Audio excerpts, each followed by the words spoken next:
And welcome into this exclusive KREM 2 Plus live stream on this Weather Impact Alert Day, July 18th. I'm meteorologist Thomas Patrick. Today we have red flag warnings and heightened fire danger all across eastern Washington. So that is the primary reason for our Weather Impact Alert Day for this Friday. And of course, when it comes to higher fire danger, we are tracking the wind speeds across the region. And they'll be at their peak for this afternoon. So the primary time frame we're looking at here is 2 to 10 o'clock in the evening hours today. High wind resulting in high fire danger. And of course, just respect all the burn bans across central and eastern Washington for today. They're usually in effect through the entire summer season, but it's just doubly important for today since there is stronger winds out there. So the background environment with the dry and windy conditions for this day, increasing and elevating fire danger to critical levels. Hence, red flag warnings issued by the National Weather Service all throughout central, eastern, and southern Washington. They also added some portions of North Idaho into the equation as well as of this morning. So again, time frame 2 to 10 o'clock in the evening, and it's all about how strong those wind speeds will be at around that 25 to 35 mile per hour wind gust mark. That's decently windy, actually not quite as bad as it was back on Monday, if you're going to use that as a reference point. So those wind speeds, thankfully, are not strong enough to cause damage in its own right, but any active wildfires or new wildfires that start would exhibit some pretty aggressive behavior due to those winds, basically fanning the flames, if you will. So we always look at the humidity and the wind as our two main weather conditions for these red flag warnings. Humidity values below 20% today and wind gusts up to 35 miles per hour in the midst of what is a very dry environment for the inland Northwest.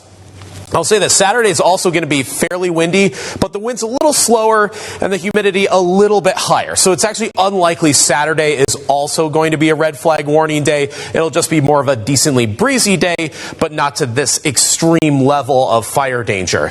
New wildfire starts are always possible, but like I said, the wind speed's likely not strong enough to cause any damage in its own right naturally. But any new or existing wildfires can certainly burn quite aggressively or start to cover more ground in this kind of environment, the wind being the primary factor of that. Speaking of any existing fires, these are the three largest that we've been tracking across northern Washington recently here. The Green Acres fire that was burning basically around the Omak airport, nearly contained. It was 95% contained at last check, and it's in that mop-up phase. The Western Pines fire actually burned through a lot drier and finer fuels, and it's kind of out of fuel to work with so long it doesn't get into any new areas. But that is certainly one of the larger fires that we've been watching just north of Davenport. And the Hope fire has been one of the largest fires so far this season in northern Stevens County near Northport.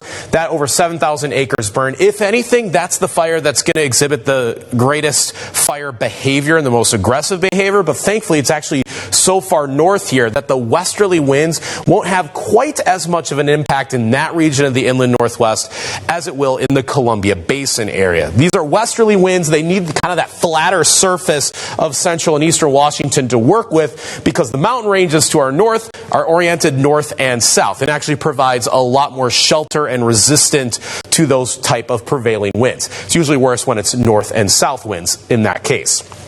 So here's the wind speed forecast today. As mentioned, 25 to 35 miles per hour, likely strongest for central Washington. As for Saturday, I think it's eastern Washington and towards the Palouse that will get some of the strongest winds. Didn't look as severe tomorrow as it does today. So it is unlikely that tomorrow is going to need red flag warnings. It's just going to be a generally breezy day and not elevating fire concerns to those extreme levels. But still a breezy day and noteworthy enough. And by the time we get to Sunday, this is looking a lot calmer at just 5 to 15 mile per hour winds.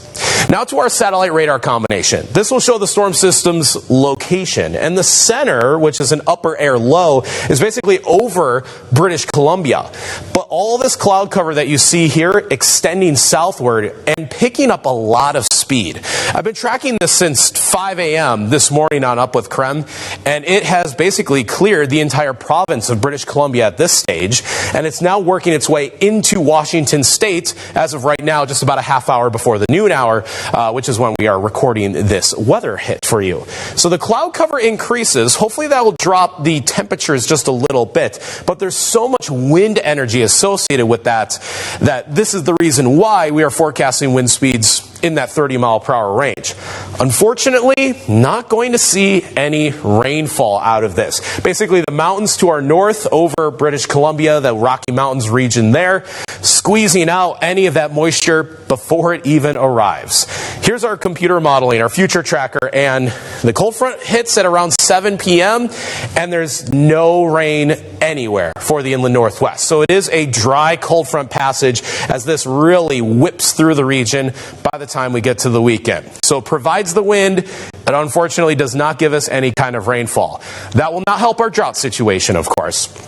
Here's the latest drought monitor update. We get this map updated once a week, issued on Thursday mornings, and it got significantly worse in the last week here. We've only had 1 day of rain in Spokane in the last 2 months, and that was on June 22nd, and that was barely a tenth of an inch of rain on that day, so no wonder that the drought condition just continues to worse. Most of the state under at least moderate drought conditions, now half of the state under severe drought, and the Palouse, this red shaded area, now into that third level, which is the extreme drought conditions. And it's not set to get any better, especially with storm systems like this that continue to give us heat, wind, and just overall dry weather, basically taking any leftover moisture straight out of the ground and leaving it even worse than how it started. As for temperatures today, at 91 degrees, it's close to average, about 5 degrees above the normal for late July here. Decently hot without it getting too carried away. No need for heat advisories in this case. This is a normal hot July day for us. Low 90s looking likely across most of the inland northwest.